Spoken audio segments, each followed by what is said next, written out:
Magical Butter was created to help a friend, and once it was created, we knew it was more than that friend we could help. It was an entire community, and then the community grew, and now there's people all over the world that enjoy Magical Butter products. I think it's a great community for people helping each other, you know, getting that confidence from other people, hearing their firsthand experience on their success. It's really one of the best places on the internet to learn.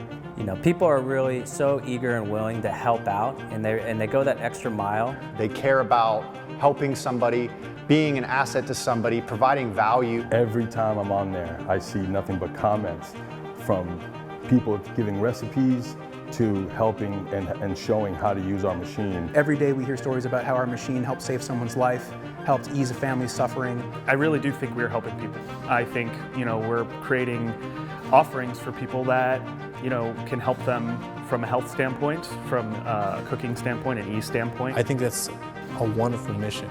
And the fact that we're still able to continue working on that while still helping everybody else. The greatest thing is helping someone else. It's the greatest thing in life, is just simply helping someone else. And that's what we've been able to do here at scale, is help people around the world be in control of their own health.